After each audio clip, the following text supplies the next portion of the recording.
laboratoriais e especialista em controle higiênico sanitário de alimentos. Doutor Enio, a gente pode estar trazendo essa realidade de controle higiênico sanitário de alimentos para dentro da nossa casa?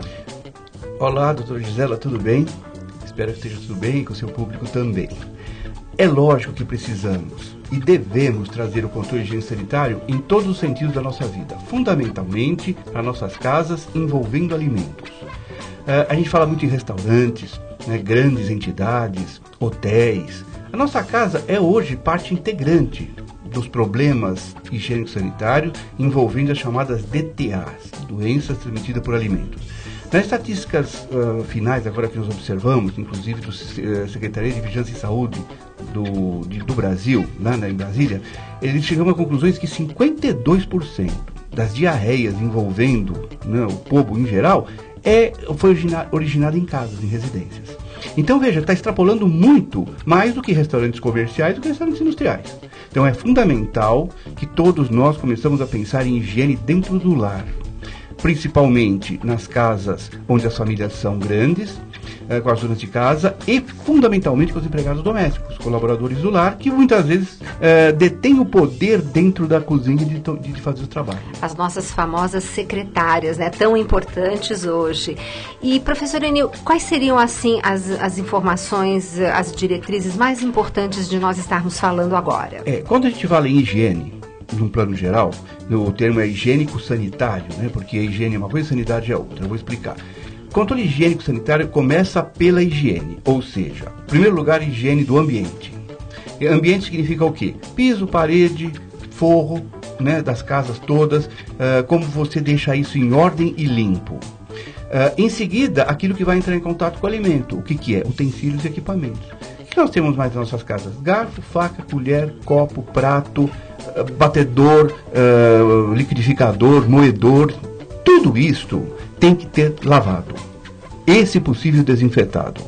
Então, veja bem, o que é uma higiene hoje correta e mínima? Lavar com água e sabão.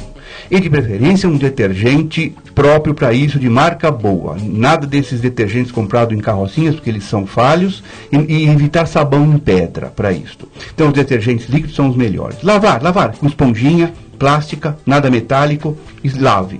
Se possível, faça um banho de cloro. Uma água sanitária de boa procedência. Uma colher de sopa para 1 litro de água. É um ótimo desinfetante para ambientes em geral. Se tiver dúvida, pegue o teu utensílio e mexe lá durante 1, 2, 3 minutos, tira e deixa secar. Isto é ótimo. Então, quando a gente fala em primeiro passo do controle higiênico sanitário, é a higiene do ambiente que você vai trabalhar. Eu não admito você falar em pessoas que não têm poder e sujeira junto. Pobreza e sujeira não andam juntos. Perfeito. Certo? Eu conheço muita gente humilde, muita gente pobre, muita gente rica que tem excelente higiene. E conheço muita gente pobre e rica que são péssimos em higiene. Então a gente entende que socialmente deva ter limpeza. Professor Enio, no caso dessa desinfecção com cloro, depois de mergulhar, por exemplo, os talheres ou enfim, precisamos enxaguar? Não precisa, porque quando você utiliza uma colher de sopa de água sanitária para 1 litro de água, você está na faixa de 200 ppm mais ou menos. Uma concentração técnica isto. É tão pouco cloro que sobra que não vai interferir nem na oxidação, nem na corrosão e nem nos problemas orgânicos. E ele vai fazer, esse pouquinho vai fazer toda a diferença, vai fazer né? Diferença. Tanto é que a gente, nesse tipo de desinfecção, a gente não está pedindo para enxaguar por causa do gasto de água. Não há necessidade. Nós vamos entrar num problema muito sério, no mundo já entrou, né? O Brasil está entrando, que é o desperdício de água e a utilização de água indevida. Então, não precisando, não faça. Perfeito. Certo? A gente está evitando tudo aquilo de ficar regando uma folhinha com esguicho, ficar lavando o carro com esguicho, não precisa. Tem métodos para isso. Então, em casa, na higiene também. No caso de verdura, sim. Né? Então, a gente preparou o ambiente, está limpo e desinfetado. Vamos partir para uma outra coisa importante. Todos os alimentos que vão ser ingeridos crus têm que ser lavados e desinfetados. Aí, sim, você tem 3 etapas. Desfolha aquele alface, aquela verdura, aquilo que você vai comer cru, lava folha a folha em água corrente, aí tem que ser, não tem jeito. Faça a mesma imersão naquele cloro que eu te falei agora há pouco, uma colher de sopa por litro de água. Faça 10 a 15 minutos de imersão. Tira, né, com as mãos bem lavadas, que eu vou falar da lavagem da mão também, e faça um enxágue em água, em outra bandeja. Por quê? O cloro residual nas folhas não deve ser transferido para o consumo.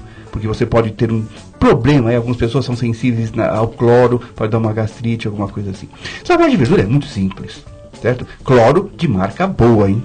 E sem perfume, né? Sem perfume. Água sanitária de marca industrializada boa, porque tem muita gente vendendo cloro aí nos carrinhos, nas carrocinhas, que não tem nada de cloro. Inclusive, Ana, acho que vale até a pena a gente estar tocando nesse assunto, porque principalmente o que não tem rótulo, o que não tem instrução, porque às vezes uma criança pode até estar fazendo um uso indevido, e aí você vai levar para um hospital e vai dizer o quê? E tem que ter registro do Ministério da Saúde. Exatamente, eu acho muito. Sabe por quê?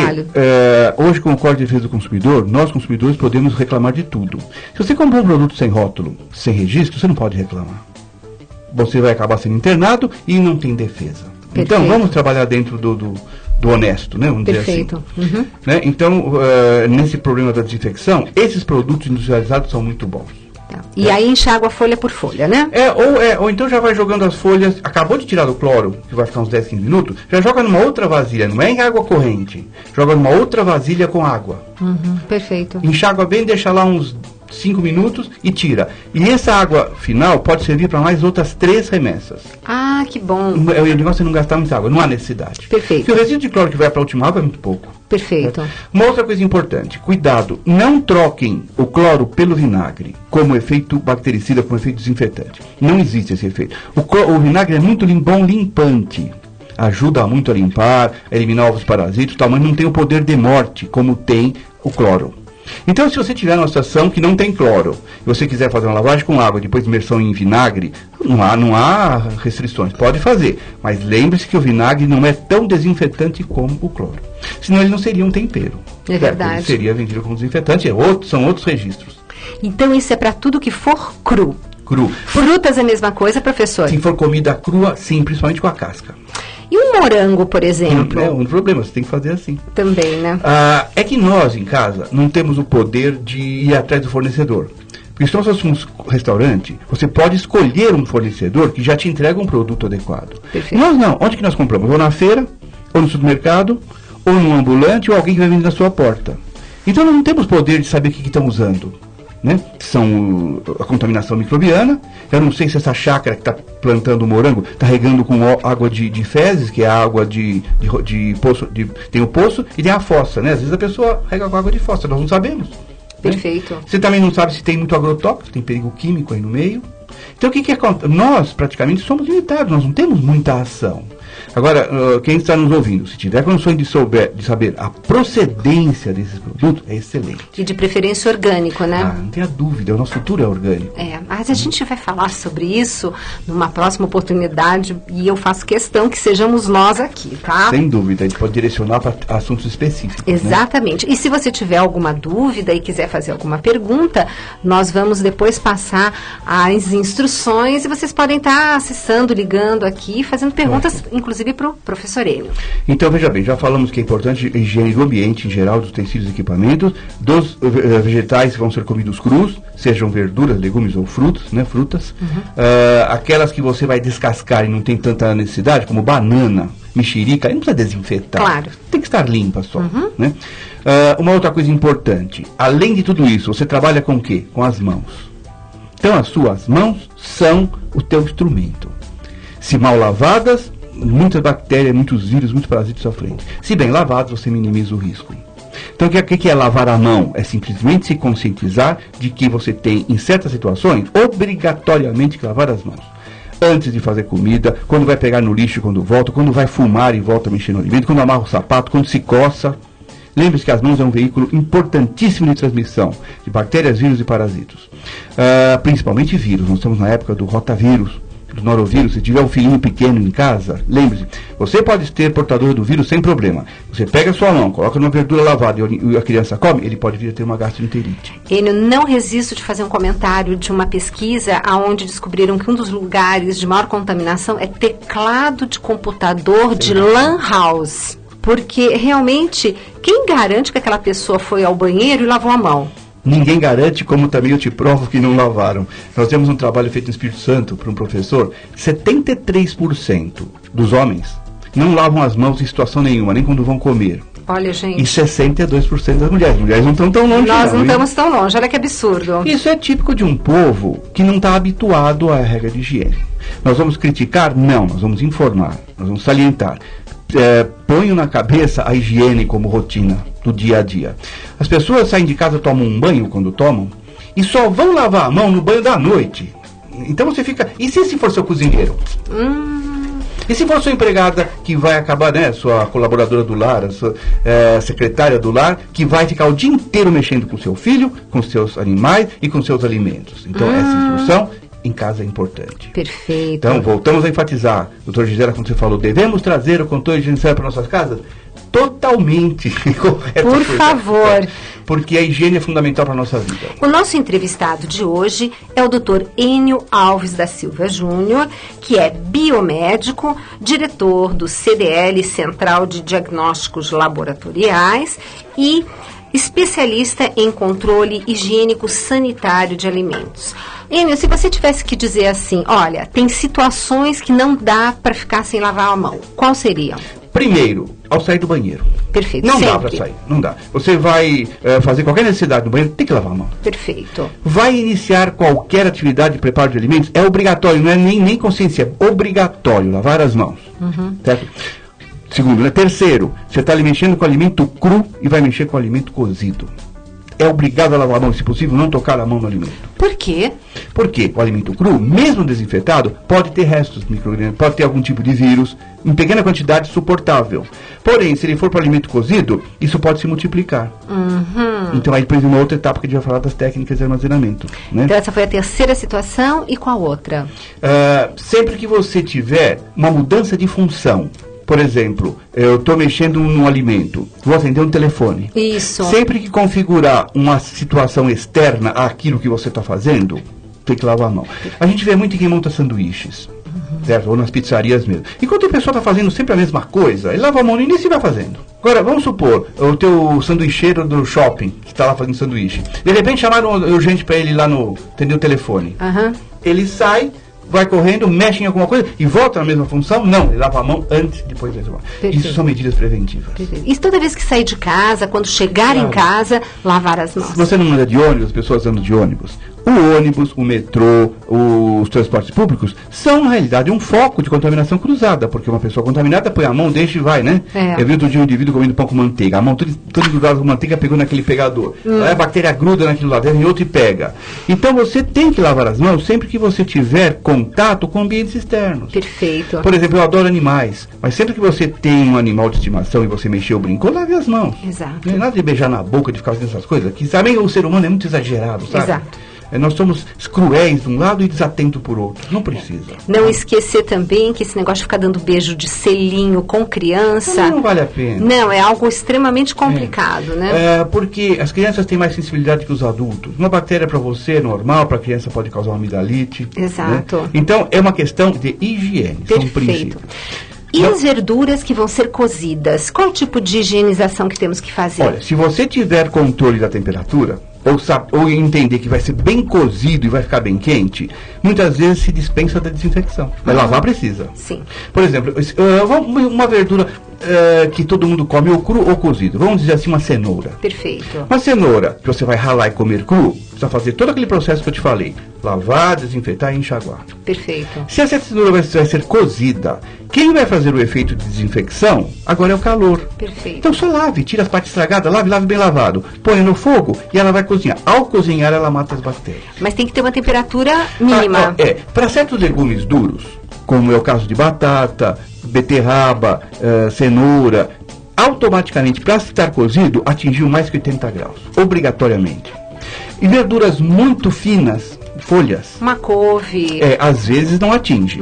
Então, se você vai fazer um refogado rápido, um branqueamento que a gente fala, sabe aquele que joga na água e tira? Sim. Aí você tem que ter feito desinfecção completa no processo. Perfeito, isso foi uma importante informação. Agora, se você vai deixar cozinhar, vai ficar um tempão no fogo, não precisa gastar água. Perfeito. É só cozinhar direito. É uma atenção que você tem na tua técnica culinária. Né? Tá ótimo. Então veja bem, nós falamos de higiene das mãos, higiene dos ambientes, higiene das verduras, dos vegetais. O outro lado do controle, que é fundamental e as pessoas precisam aprender, é trabalhar com temperatura. A temperatura é o melhor modo de matar bactérias, matar vírus, matar até certo ponto os parasitos, né? E toxinas nem todas. Mas veja bem, bactérias. Você acabou de pegar um alimento e vai para o fogo. Com certeza, ferveu, 1 minuto mata. Água fervida, verduras que atingiu fervura por mais de 1 minuto, tudo bem. Então o que é trabalhar com a temperatura? Em primeiro lugar, é melhorar a cocção. O que é cocção? São os processos quentes. Fritura, cozimento, assado. Uma ideia, por exemplo, vocês fazem omelete. Omelete é uma mistura de ovos, gemas de ovos, né, com outras coisas que pode estar aí no meio. Quando o omelete estiver totalmente seco e a gema dura, a cocção foi correta. Mas não pode deixar, um exemplo que eu estou dando, né, o omelete com o ovo escorrendo. Perfeito. Aí a cocção foi mal feita. Um dos problemas são a milanesa. Né? Milanesa tem que você ter uma coisa mais fino para que ao fritar dentro do produto atinja a temperatura. Certo. Então quando a legislação é bem clara, ela fala fritar, assar completamente, é não ficar nada cru. E o bife chateaubriand? É um mal passado, E o né? mal passado. E o Aquele povo vermelhinho. adora, hein? É. Não, e o ovo de gema mole. Você quer ver um prato de risco? O bife mal passado com o ovo mal passado, com o bife a cavalo. Com a gema mole. É de risco. É gostoso? Mas é de risco. Pois é, né? É gostoso, mas é de risco. Se a gente sabe, de repente, até a procedência do seu ovo caipira, etc e tal, mas em casa, porque fora de casa, jamais coma ovo Eu com não gema mole. comeria maionese fora de casa. Tá vendo, gente? Porque você não sabe a procedência. Não que a maionese seja ruim, não é não. Porque é obrigatório usar ovos pasteurizados, Pasteurizados, né? ou ovos em pó, ou as maioneses industrializadas. Perfeito. Agora, a maionese feita no local, que eu, para mim, considero um crime, porque é ilegal, são com ovos de granja. Esses ovos você não sabe se tem 1 ou 2 salmonelas, que está até normal nesses ovos, só que quando você faz aquele montante da maionese e fica um tempo fora da geladeira, as bactérias se multiplicam. Uma coisa que não podemos esquecer, a bactéria é viva. Ela se multiplica a cada 10 a 15 minutos. É uma loucura. Então, se você pegou um frango e desfiou com a mão, contaminou de novo, né? Porque o calor já tinha matado. A cada 15 minutos que fica em cima da tua cozinha, lá em cima da bancada ou do fogão, a bactéria se torna 2, 4, 8. E nessa época eu fiz uma conta, né? De repente aquela colaboradora do lar que faz aquele arroz e que serviu, mas deixou na panela e só vai, digamos assim, utilizar novamente esse arroz para o jantar. Entende? Então, uma bactéria que caia lá em 7 horas, ela vira 2 milhões. E bastam 2, 3, 4 mil desses patógenos para causar o problema. Então, vocês imaginem, né? Olha, o maior problema dentro da nossa preparação de alimento não é só a higiene. Mesmo que sobrem algumas bactérias vivas dos processos de higiene, procedimentos de higiene, ela não pode aumentar em número. Então, o mais importante do que higiene é controlar a temperatura de cocção, do cozimento, da fritura, e os tempos que você demora para comer ou para ir para a geladeira. Né? Outra coisa, a geladeira tem que estar bem regulada. Nossa, esse assunto é bárbaro. Então olha qual é a logística disso, como é que se processa. Você fritou, não vai comer agora, vai comer no dia seguinte, ou assou, carne assada de véspera. Só espera perder aquela quentura que o cozinheiro fala, aquele calor muito forte. Né? Quando chegar em torno de 50 graus, que é quando você já está quase conseguindo colocar próximo à mão, tem que cortar, isso já tem que ser pedaços pequenos, nunca em pedaços grandes, e colocar na geladeira na parte mais alta. Quer dizer que ou no freezer. Quer dizer que o alimento ainda quente pode entrar na geladeira? Pode, não deve entrar frio na geladeira. Olha aí, gente, isso é uma dica ótima, porque todo mundo tem medo de pôr alimento aquecido. O que acontece na realidade é que as geladeiras são tão mal reguladas, elas são tão fracas, que quando você põe alguma coisa um pouco quente, você acaba piorando as outras que estão lá dentro. Quer dizer, vale aqui aquela ressalva de estarmos sempre verificando como é que está a condição do motor dessa geladeira. Claro. Olha uma dica interessante. Você quer segurança, né? Isso. Então, por exemplo, você fez um produto quente, está esperando ficar um pouco mais, perder a quentura, não é esfriar, hein? A quentura, e vai pôr na geladeira. Antes de pôr na geladeira, por que não põe no freezer, no congelador? Mas por pouco tempo. Sabe por quê? O congelador é mais potente que a parte da geladeira. Então ele vai rebaixar a temperatura com mais rapidez. Deixa 1 ou 2 horas lá, depois tira e põe na geladeira. Fantástico, ótima dica. Você não estraga o que está na geladeira e força menos, porque o freezer está preparado para esse tipo de... E no caso, sempre alimentos preparados, colocar na parte mais alta da geladeira, né, Enio? Isso. Vamos supor, a maioria das geladeiras caseiras tem aquele freezer que é uma portinha interna. Isso. Você abre a porta toda da geladeira. A parte superior, abaixo do freezer, fora do freezer, claro, né? A parte superior para alimentos prontos. Intermediário para alimentos pré-preparados. O que seria um pré-preparado? Você fez aí uma almôndega crua ainda, você preparou carne para fazer o estrogonofe, hambúrguer que está resfriado, não congelado. O que é pré-preparo? Tá. Você vai finalizar ainda.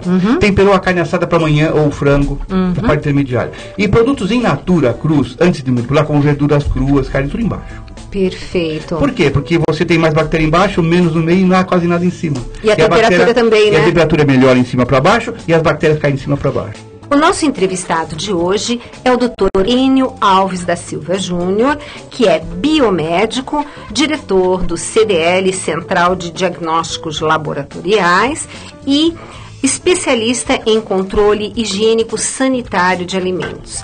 Qual é a temperatura adequada de uma geladeira? 4 graus Celsius. 4 graus. Gente, consigam um termômetro e verifiquem como as nossas geladeiras não alcançam essa temperatura. Veja, se nós tivéssemos poder aquisitivo bom e espaço bom nas nossas casas, você teria que ter uma geladeira para carnes, aves e pescados, uma outra para hortifruti e laticínios. Teria que ter 2 no mínimo e um freezer para congelar. Então, numa você deixava 4 graus, todas as carnes. E na outra, entre 6 e 8, para ficar os laticínios e as verduras. Isso não é possível. Não, mas de repente alguém que tem um sítio, que recebe muita claro. gente, que tem condição, aí pode usar isso, né? Normalmente quem tem muita gente já tem acho que 2 ou 3 por causa do volume. Exato. Guardado, né? Mas aí vamos porcionar de maneira diferente. Uma geladeira para vegetais, outra geladeira para carnes e outra para laticínios e frios. Perfeito. Frios são carnes, mas já são protegidos pela indústria. Então ele pode ficar a temperatura um pouquinho melhor. Perfeito. Maior. Agora, carnes cruas, vegetais e frios e laticínios, você pode ter uma separação com segurança. Perfeito. Massas também entraria na de laticínios. Tá. Certo? Massa preparada ou pronta. Isso seria o ideal, né, para você trabalhar. E os ovos? Dentro ou fora da geladeira? Ovos é dentro da geladeira. Dentro da geladeira. Se bem que hoje a legislação brasileira permite 30 dias de temperatura ambiente, o que eu acho um absurdo, eu particularmente como técnico. Sim. Ovo seria assim, 14 dias na geladeira até 10 graus, ou 7 dias no ambiente até temperatura ambiente. Certo. Correntes internacionais hoje têm mostrado que o ideal era 14 a 20 dias na geladeira. Então, uma geladeira não precisa ser tão fria, até 10 graus. Ok. Porque ovos são produtos biológicos. Certo. Essa bandeira dentro do ovo pode multiplicar. E ovo rachado não se deve usar? Não, não deve, não. Você gosta de comprar ovo trincado, ovo rachado, porque você vai fazer um bolo e vai ser mais barato essa compra? O barato pode sair caro, hein? Porque esse bolo, a cocção pode não ser tão eficaz, e aquela salmonela pode persistir, você pode pegar uma tremenda de uma infecção intestinal com esse ovo. Então não compensa. Não compensa. Se você comprar lata amassada, ovo trincado, lata amassada, bebida aberta, coisa quebrada, não vale a pena. Lata amassada é estufada. Não. Dê preferência a produtos íntegros. Latas, pets, embalagens, embutidos. Vejam bem isto. E uma dica é, se você localizou na prateleira uma lata amassada, leve para o gerente. Avise, tá? Essa lata amassada. Não deixa lá, porque você não vai pegar, mas de repente uma outra pessoa que não tem essa informação que você está recebendo agora, aqui no Mais Saúde, e ela, de repente, pode estar pegando também. A lata amassada pode não ir para você, mas pode ir para alguém já com uma multiplicação microbiana. Porque a lata, quando é fechada, ela tem um recravamento. Perfeito. Quando amassa, é como se você quebrasse uma costura de uma roupa. Microfuros. Começam a entrar bactérias que estão no ambiente, elas vão se multiplicando lá dentro, quando a pessoa abre, está feito um desastre. A gente não pensa que vai entrar alguma bactéria. Nós não vemos, né? E elas são pequenininhas, Veja, né? para trabalhar com microbiologia e controle higiênico de alimentos, precisa acreditar. Não é ver, é acreditar. Mas nós estamos falando para um povo aqui que tem fé. Então, eles creem naquilo que eles não veem. Então, pode ter certeza que as dicas vão ser muito bem utilizadas. E eu acredito que eles vão seguir as regras direitinho. E, Enio, o que mais para a gente daqui a pouquinho, já está terminando, o que está faltando a gente fechar esse assunto do controle higiênico sanitário dos alimentos em nossas casas? Sabe o que eu acho? Tudo que nós falamos são situações técnicas. Eu acho que para fechar, é uma boa dose de conscientização.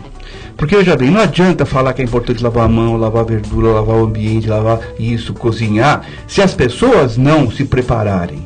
Você sabe que nos congressos hoje, o grande problema tem se tornado o manipulador de alimentos. Aquele que prepara, né? Todos são manipuladores. A nossa empregada, nós, como dono de casa, eu sou manipulador quando eu faço minha comida. Perfeito. Se a gente não mudar o nosso paradigma, o nosso modo de vida, e aceitar que a gente tem que mudar e melhorar, não adianta fazer regra. Porque de repente é aquela história, gente, cozinha não é lugar para bater papo e é um lugar onde fica todo mundo, porque é gostoso ficar na cozinha, porém, se tem alguém preparando um alimento, não fica conversando em cima, né? Porque o que a gente nota o pessoal na pia batendo papo, o outro encosta também, fica conversando e... Sem dúvida. Lembre-se que a cozinha se originou do convívio social. A cozinha era o ponto de encontro onde as pessoas iam fazer lazer e comer. Mas só que hoje nós conhecemos o seguinte, as pessoas estão mais contaminadas do que antigamente. Esqueci de falar uma coisa fundamental, água. Sim. Pelo amor de Deus, controlem as caixas d'água das suas casas. Lavem a caixa d'água, chamem um pedreiro, uma pessoa que entenda, um lavador próprio, ou uma empresa própria, que para nossas casas é difícil, uma empresa própria. A cada 6 meses tem que ser esvaziada, limpada, lavar, né? Nada de sabão, não precisa, é uma escovinha plástica com água mesmo, tirar o resíduo. Esvazia, pega um baldinho com esse cloro que eu falei para você, uma colher de sopa por cada litro. Faça 5 litros, 5 colheres de sopa. Só? Já é suficiente? Banha toda a parede, com a caixa vazia. Tá. Banha toda a parede, espera meia hora. Enxágua, para não gastar água isso. Enxágue com água limpa, você abre a boia e enxágua. Foi tudo pelas torneiras abertas, abre todas as torneiras da cozinha, do banheiro, tudo. Depois que enxagou, fecha e enche. Perfeito. Isso faz 6 meses. Cada 6 meses. Essa dica é preciosa. Porque a água tem se tornado um vilão da contaminação. E outra coisa, além de ser um vilão da contaminação, vai ser um problema sério de falta de água. Nós vamos fazer depois uma próxima oportunidade. Trabalho só sobre isso. Isso, nós vamos falar realmente sobre a água, porque merece mesmo. Mas olha, vai lá em cima, no forro, dá uma olhada naquela caixa há 20 anos que não é aberta, às vezes tem mais terra do que água, tem sapo, tem tudo lá dentro. Então, esse é importante, a água. Enio, rapidinho, e o congelamento? Aquelas dicas bárbaras que você dá. Congelamento é o melhor modo de preservação alimentar, isso não tenha dúvida. Então, se você vai fazer qualquer prato, vegetal, cozido de preferência, né? Vegetal, carne, peixe, pescado, aves, todos. E você não vai comer pelos próximos 2 a 3 dias em geladeira, eu acho até demais, congele. E no caso do feijão, não congelar em potes altos, né? Vamos até generalizar, não congelar nem refrigerar em potes altos. O ideal é potes baixos de até 10 centímetros de altura e um pouquinho mais largo. Certo. Nas nossas casas, você não vai guardar mais que 2 litros de feijão. Né? Imagina uma casa de 4, 5 pessoas, você faz quanto? 3 litros de feijão? Já é muito. Exato. Então, as sobras, tome cuidado, é outro tema específico. Sobra é mais grave do que você pensa. Então, quando você acabou de comer, aquilo já está quase na temperatura ambiente. Tem que ir logo para a geladeira. Não pode passar de 3 horas do consumo do alimento. Nada mais que 10 centímetros de altura, base mais larga. Se for para a geladeira, ótimo. Melhor é ir para o freezer. Então o freezer vai abaixar rápido o congelador.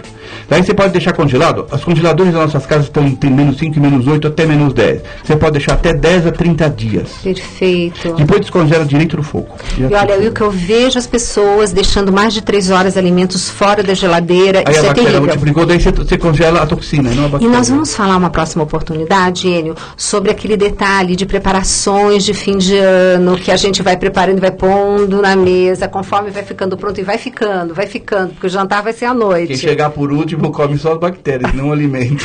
Enio, super obrigada pela sua participação, pela sempre sua disponibilidade de estar conosco. Enfim, vamos fazer mais umas matérias, porque realmente você tem informações preciosas que eu, enfim, acredito que seja assim o nosso início de trabalho, ter que dar esse tipo de informação para os nossos ouvintes. Sim.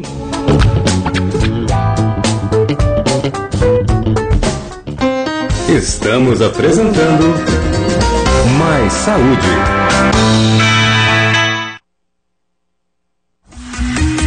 Rádio América, AM 1410. Uma canção nova em sua vida. Agora na América, a verdade em questão. A reflexão sobre a fé com o Padre Paulo Ricardo. Meus queridos, o problema está justamente nessa falsa premissa de que o homem e a mulher têm que ser iguais. Foi feita uma pesquisa nos Estados Unidos, e eu li esta pesquisa num livro escrito por uma mulher chamada Karen Lucas. Nessa pesquisa nos Estados Unidos, foi descoberto que as mulheres americanas estavam dispostas a ter um emprego onde elas ganhassem menos, mas que tivessem mais tempo para a família, para esse tipo de opção. Empregos em que a pessoa trabalhasse meio período, ou empregos em que a pessoa, de alguma forma, pudesse fazer o seu horário. Esses são os empregos preferidos pelas mulheres e que fazia com que elas se realizassem, porque elas tinham um pouco mais de tempo para dar para os filhos, para dar para a família. Você ouviu A Verdade em Questão, com Padre Paulo Ricardo. A Rádio América está conquistando cada vez mais você, através de sua programação interativa. Mande um e-mail para nós, america@cançãonova.com, e também 2039-1410. Seja bem-vindo. Nos finais de semana levamos até você os grandes eventos do cenário católico nacional, acampamentos, shows, congressos, transmissões ao vivo direto do Vaticano. Dirijo uma saudação especial ao povo brasileiro. A melhor programação religiosa de São Paulo você encontra aqui. Rádio América. E continue ligado em nossa programação. Se alguém perguntar que rádio você ouve, você vai dizer: eu ouço a Rádio América. Outubro é um mês muito especial. Afinal, comemoramos o dia de Nossa Senhora Aparecida e das Crianças. E neste momento único de celebrar a oração e o futuro de crianças, o Calendário do Bem neste mês beneficia o Instituto Canção Nova. Com seu algo a mais, pelo boleto do Calendário do Bem de outubro, você ajuda a manter um ensino de qualidade e gratuito para muitas crianças e jovens. No mês das crianças, sua solidariedade é um algo a mais pelo Instituto Canção Nova. A Canção Nova estar presente, que a Rádio América, é algo maravilhoso. Se torne um evangelizador juntamente conosco, porque é importante que as pessoas se encontrem com Deus. Se nós quisermos uma sociedade nova, nós precisamos de uma igreja renovada. Uma moça simples, corajosa, que aceitou o chamado de Deus. Maria, humana como nós. É o primeiro livro de Sandra Arquejada, onde o autor busca os traços e experiências humanas de Nossa Senhora, aproximando a realidade humana de Maria com a nossa. Livro Maria, humana como nós. Adquira já o seu. 0 operadora 12 3186 2600 ou acesse loja.cançãonova.com. América. Contemple os mistérios do Santo Rosário, diariamente com a Rádio América, a partir das 6 da manhã. Sua intenção colocada nas mãos da Virgem Maria. A oração do Rosário, às 6 da manhã, aqui. Rádio América. Jornada Mundial da Juventude. Centenas de nacionalidades misturadas, vivendo um forte momento de fé. Me encantaría ir a la próxima jornada de Brasil, no es una experiencia única, pues se comparte con todos y ante todo la fe, estamos todos unidos por Cristo. La próxima Jornada Mundial de la Juventud en el 2013 será en el Rio de Janeiro. Ide e fazei discípulos entre todas as nações. Rádio América. Estamos apresentando Mais Saúde.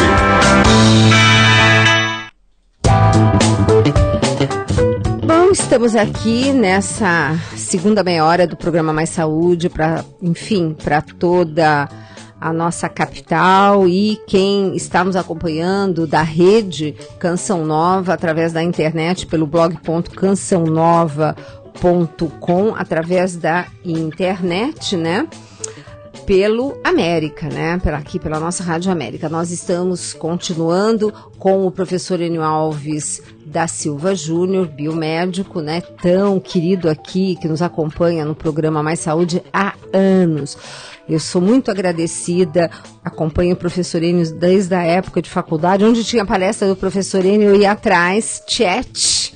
E ele, muito gentil, desde que eu comecei com o programa Mais Saúde. Eu lembro que o primeiro e-mail que eu passei solicitando a presença dele no programa Mais Saúde, falei que era um trabalho voluntário, e ele se disponibilizou assim imediatamente. Desde então, graciosamente vem também assim colaborando com sua agenda tumultuada, mas sempre arranjando espaço para nós, né, Enio?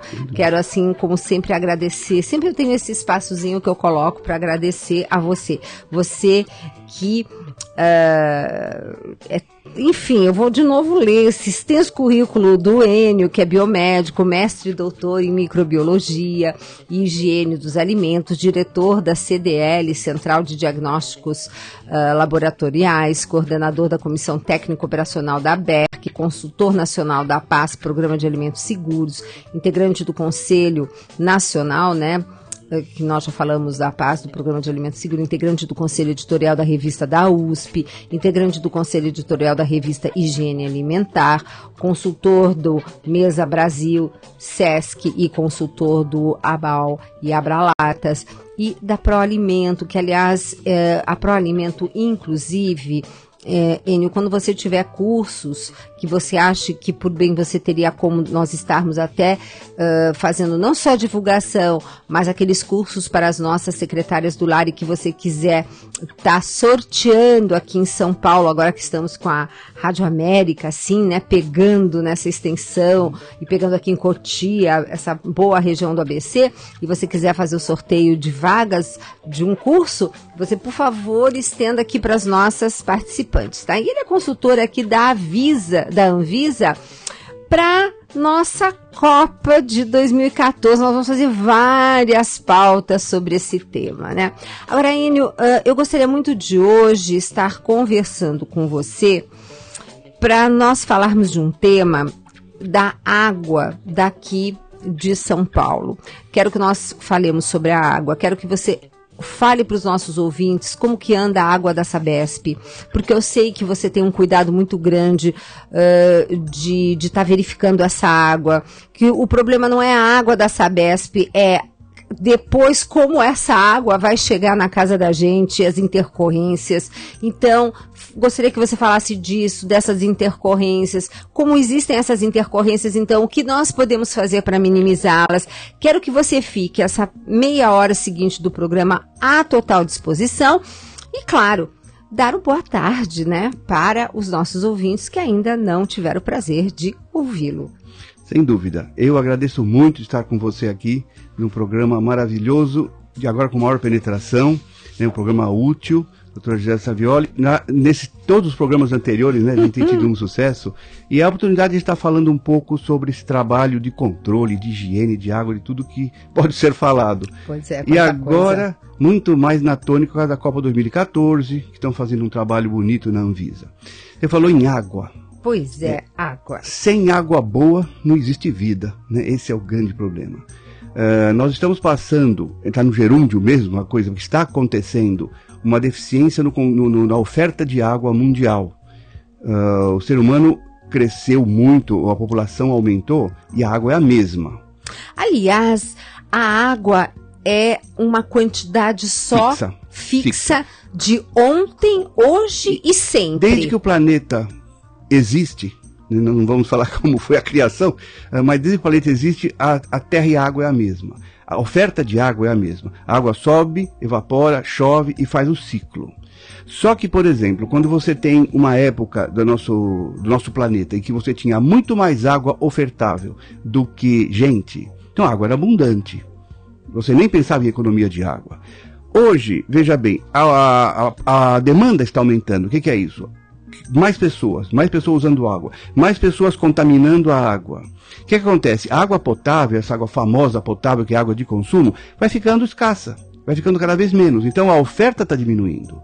Cabe a nós, população, seja de que país for, controlar esta água. Porque nós estamos tendo um abuso muito grande, uma contaminação muito grande. Por exemplo, todos os países têm o seu controle e seu tratamento de água. A água de São Paulo, pela Sabesp, é considerada uma das melhores do mundo. Gente, olha o que o professor está falando. do mundo. Sem dúvida. A Sabesp tem uma tecnologia de purificação de água, porque onde que a água é captada? Nos lagos, né, básicos, represas, que ela faz a captação. Billing, Guarapiranga. E essa represa captam água também, certo? Então tudo que vai para lá vem para o tratamento. Toda a água que gera na superfície acaba indo para as represas. Todas nossos dejetos vai para o esgoto. E a urina vai para a água. Essa água migra, então o que nós eliminamos vai para lá também. Cabe às entidades que fazem o tratamento, no nosso caso São Paulo Sabesp, fazer a purificação do tratamento para se tornar potável. Lembra do termo potável?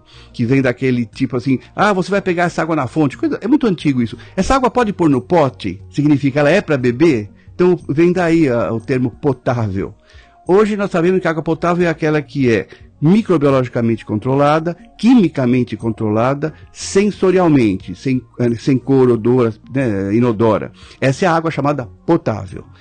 Tudo que nós fazemos com esta água é para beneficiar a vida, ou seja, consumo, higiene ambiental, higiene de utensílios, se você falar em alimento, elaboração de alimento. A água entra como um fator predominante.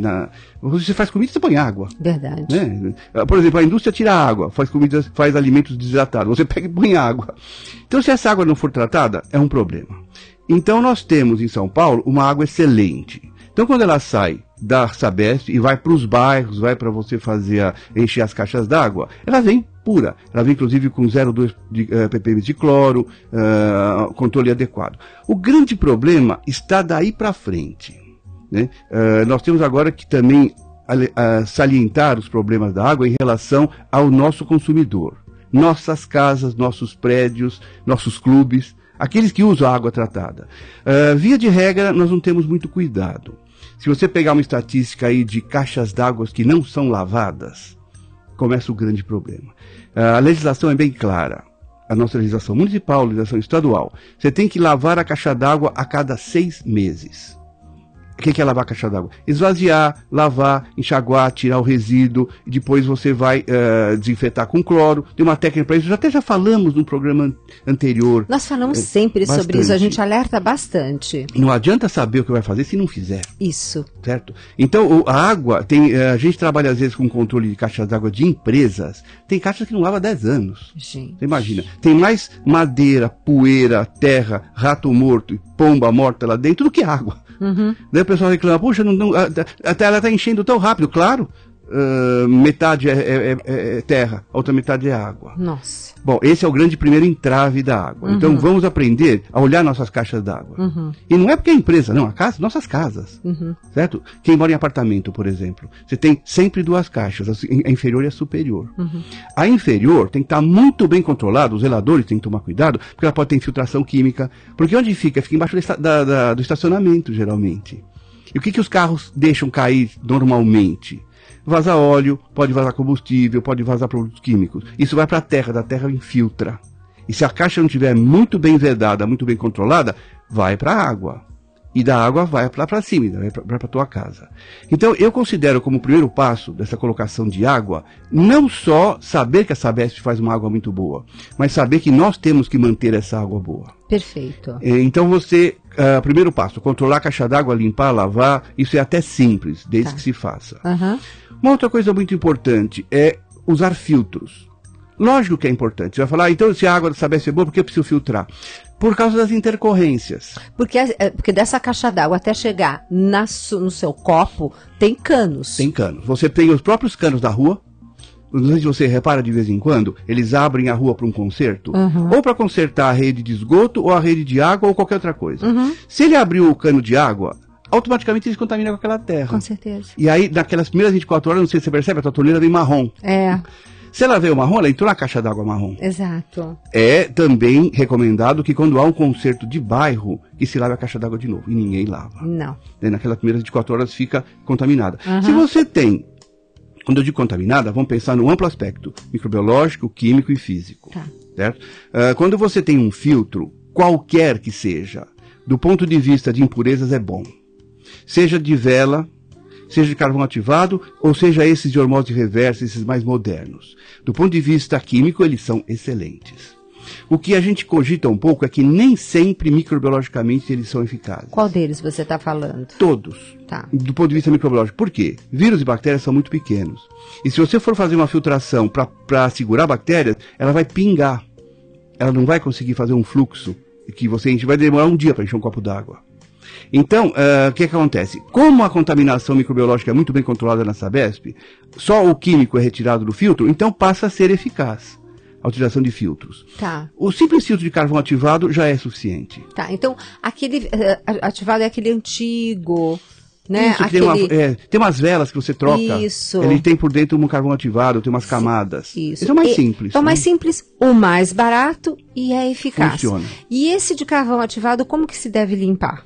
Olha, esse carvão ativado troca o refil. Troca o refil. O que limpa a vela. As velas que são aquelas velas brancas, comuns, você pode lavar. Tá. Eles recomendam que tiver mais ou menos sujo a cada 6 meses, 8 meses, você lava. Siga as instruções do fabricante. O que eu tenho visto que funciona muito bem, vários filtros, eles nem mandam lavar, é um refil. Refil. De cada 6 meses você troca. Tá. Não há problema nenhum. Tá. É lógico que a gente tem algumas coisas que podem passar. Nós temos 2 problemas hoje na água. Um são hormônios e outros são solventes. Um nós temos que controlar e outros estamos buscando como controlar. Então, por exemplo, hormônios. Todos tomam hormônio, homens e mulheres. Mulheres tomam como reposição ou como ano ovulatório, né? Para não engravidar. O homem hoje está tomando hormônio também como reposição, que a andropausa está aí como a menopausa. Esses hormônios não são totalmente degradados, metabolizados. Eles vão da urina, vão para o ambiente, do ambiente para a água, da água vão para a água de captação, que são as represas. Então está se movendo hoje um trabalho para saber como vamos tirar esse hormônio de circulação. Porque todo mundo acaba que esse hormônio não consegue ser retirado depois dessa água e ela acaba sendo novamente ingerida por todos. Por crianças, por homens e mulheres. Existem até uns trabalhos que mostram certas pessoas grandes em famílias pequenas. Em termos de estatura. Isso provavelmente é uma ingestão hormonal. Com certeza. Agora, eu acredito que num breve espaço de tempo... Desculpa te cortar, você sabe que quando eu estava fazendo a minha especialização na Faculdade de Saúde Pública da USP, o que me chamou a atenção, isso em 2006, nós estamos em 2012, olha só, isso aí foi falado por causa de uma cidade que... onde mulheres entraram em menopausa precoce e as meninas em menarca precoce tiveram a sua menstruação mais cedo e foram investigar. O que aconteceu? A cidade anterior, aonde eles recebiam a água daquela cidade, eram mulheres que tinham uma carga muito grande de hormônio que jogavam na água via justamente urina e que mandava para a cidade seguinte. Então era essa cidade que estava tendo essa carga pesada de hormônio e que estava levando a trazer essa consequência. Sem dúvida. Essas observações é que levam as pessoas a melhorarem o trabalho de tratamento. Exato. Eu não tenho conhecimento, mas eu acredito que tanto filtros, nas empresas de filtros, hoje se fala, a evolução é muito grande, hoje em termos de controle tecnológico. Já devem estar movendo alguma energia para isto.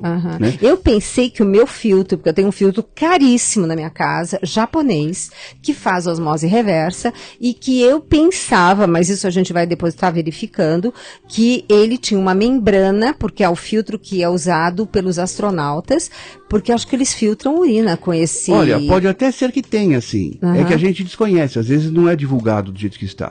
Vale a pena ler eu vou pedir o laudo técnico de novo, porque esse é um filtro usado pelos astronautas nas naves espaciais para poder justamente fazer a filtragem da urina, para poder voltar a usar aquela urina para ser bebida como água, para poder filtrar. Então eu imaginei que aquela água que aquela água não tivesse hormônio, né? Eu estava imaginando isso. Todos os filtros que usam química têm essa finalidade de retirar aquilo que é indevido. Porque aí disseram assim, mas você está filtrando todos os elementos químicos da água. Eu falei, não, mas eu como verduras, legumes e frutas, então eu ingiro os você vitaminas. Faz um equilíbrio, eu faço um equilíbrio. O que eu não quero é aquela tranqueirada que vem na água. Então, olha só, o hormônio é um deles. E o outro problema é solvente. Da onde vem esse solvente, aí que Enio? tá. Olha, alguns lugares de São Paulo, alguns bairros, eu acredito que em Santo Amaro era um bairro que há muitos anos atrás, 20, 30 anos, era o maior local de indústria de tintas e mecânica de automóveis. É onde que o mecânico joga o querosene, né? A gasolina. Atualmente a coisa melhorou muito, mas ainda tem mecânicas que jogam resíduo, eles têm terra batida, porque é mais fácil trabalhar o carro da terra batida do que no cimentado. A terra absorve. Isso vai depositando. E durante 20 anos, isso foi sedimentando. Solventes atingiram os lençóis freáticos. Oh, meu Deus. Então, hoje sabe-se que alguns poços artesianos já foram fechados, irreversivelmente. Até que se descubra um modo de purificar essa água de novo. Você abre um poço artesiano, por exemplo, numa empresa atua num lugar. Você não tem um tratamento de água eficaz, como a gente pede. Então, você ou usa do jeito que está, e tem muito poço clandestino, bastante. Então, o que acontece? A Sabesp tem dado em cima, o governo tem dado em cima, o Serviço de Meio Ambiente do Estado de São Paulo é fantástico. Ele tem visto, porque você tem que outorgar esse poço, você tem que analisar, para você depois não ter doença. Como existe muita clandestinidade, o que é uma coisa natural no nosso meio, você sabe disso, passa-se a tomar esta água. E às vezes você está comendo num restaurante, você nem imagina que está usando uma água de poço artesiano, que eu vi fazer assim. Uma semana eles abrem da Sabesp e enchem a caixa. Na outra eles fecham e abrem a outra que é para economizar. Só que aquilo é um clandestino. Gente, que Isto perigo. é um perigo. É um problema sério porque você não tem acesso. É lá no fundo do quintal, é lá no fundo da empresa. O grande problema seria o seguinte, que as pessoas se sensibilizassem a isso. E é tão simples hoje. A gente pega essa água e faz uma análise. Aí você faz análise físico-química. Para agrotóxicos, solventes, tudo que você imagina. Aí você vê o nível. Agora, retirar o solvente está sendo um dos entraves, por enquanto, do tratamento de água. Perigo. Que eu acredito que esse seu filtro que você usa, que é moderno, talvez esteja preparado para retirar solventes. Perfeito. Mas é algo que a gente tem dificuldade. Olha um outro problema que nós não temos em São Paulo. Gente, ele é caríssimo. Eu paguei uma fortuna de entrada e depois eu pago uma parcela durante 3 anos. É quase um leasing. Mas é a tal história, a gente tem que saber onde investe o dinheiro da gente. É um carro aqui. Vamos ler a tecnologia dele, né? É um carro, mas é o que eu digo. Não, a gente conversa depois sobre ele. Aliás, rapazes e moças, esse filtro que eu tô falando, vocês têm aqui na rádio. Que foi doado, é aquele que vocês têm lá. É aquele filtro. Vocês estão tomando água pura. Tá tomando água pura, exato, porque a gente tem que saber onde investe o dinheiro da gente, Lógico. né? Eu invisto na saúde lá de casa. O Rock ficou horrorizado, eu que pago aquele filtro, porque eu falei, não, a gente tem. Eu acho que a água é o bem maior que a gente tem. Olha que interessante, assim como nós temos esse problema de solventes e hormônios, né? Faz solvente, o Nordeste, em certos lugares, tem problema de nitrato. Pois água salobra, água uma água que tem muito nitrato. Esse nitrato também quase não é retirado. Talvez nesse processo químico, sim. Mas no tratamento comum, não. Isso vai. E o nitrato, você sabe, se transforma em nitrito, câncer hepático. Nossa Senhora, é uma coisa. São os problemas da água que estão acima ou além daquilo que nós estamos conseguindo fazer. Exato. Nós ainda, já estamos ainda no coliforme, vamos controlar. Né? Isto é até fácil de controlar. Tá certo. Então, vamos fazer o seguinte, a água tem que ser controlada na Sabesp, nós temos que controlar nas nossas casas, através de filtros, e nós temos que controlar os poços artesianos. Esses poços acabam sendo um problema sério. E nós falamos para uma região imensa, né? Inclusive, nós com a rádio, nós atingimos assim uma região de uma extensa população também que ainda mora em casa, e eu acho que esse detalhe do poço cabe muito bem você estar tocando, tá? Inclusive alertando, claro. Né? Dão muita ênfase ao poço quando é uma água não tratada. Coloque uma gotinha de cloro já, né, que dá 5 ppm e tal, você fica livre dos micro-organismos. Ou ferva a água. Agora, e para o resto dos químicos? Pois é. Né? O nosso problema hoje está sendo químico, não está sendo mais microbiológico só. Então, esse é o alerta que nós temos que fazer. Saber que água nós estamos tomando. E, se possível, uma água de Sabesp filtrada. É o excelente, é a melhor coisa que tem.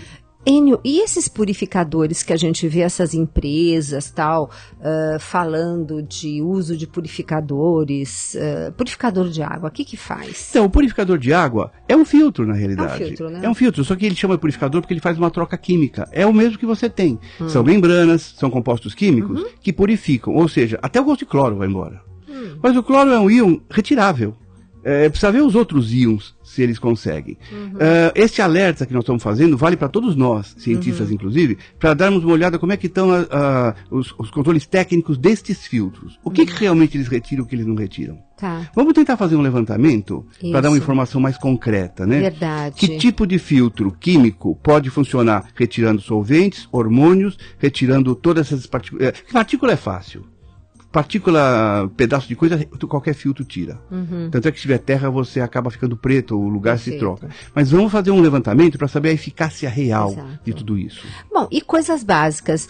Você que mora em casa, há quanto tempo você não limpa a sua caixa d'água? Existem pessoas especializadas nisso, né, Enio? Sem dúvida, tem empresas especializadas. E limpar a caixa d'água não é nenhum mistério. É você esvaziar, lavar com água e sabão, enxaguar, não lavar com escova metálica, só com panos, enxaguar bastante. Com pano só, nem com escovinha? Escovinha de plástico. De plástico. Não metálica. Tá. Tira toda a sujeira com o cano aberto. Daí o que você faz? Faz um balde na faixa assim de 2 colheres de sopa de água sanitária por litro. Tá. Né? Faz 5 litros, faz a quantidade de umas 10 colheres de sopa, tem a concentração de cloro. Banha as paredes. Não é com a caixa cheia, não, com a caixa vazia.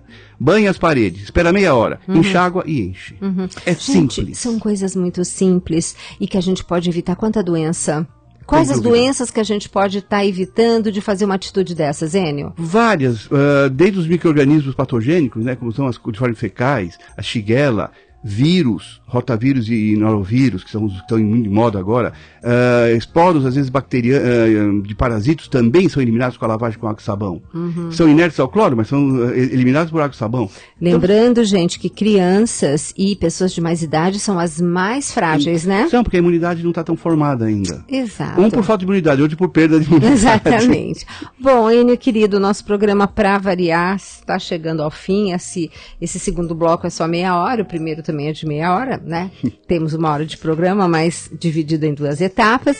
Gostaria de agradecer muito. Enio, vamos ter, assim, sempre cursos. Vamos dar o site lá da Proalimento. Isso, a nossa querida Mirella está lá à frente, né? Mandar um beijo para ela. Deixa aí o site, telefone, por favor. Isso, nós estamos ativando de novo aquele trabalho com as colaboradoras do lar, né? Gente, o Enio faz um trabalho extraordinário. Você tem uma secretária, você quer dolar, você quer que ela, assim, esteja, assim, apta a fazer uma boa higienização dos seus legumes e verduras e frutas. Então, faz o seguinte, liga lá na CDL, fala com a Mirella, tem uns cursos bárbaros. Neste caso, entre em contato com a Proalimento. A Proalimento. Quem tem o hábito de trabalhar com computador? www.proalimento.com.br. Manda sua mensagem para a doutora Mirella, ela responde, a gente Pois é, forma um grupo, pega no seu prédio, junta todas as colaboradoras, bobeia, a Mirella vai lá, monta um curso. Tem apostila, tem tudo explicadinho. Tem certificado. Eu já montei alguns cursos para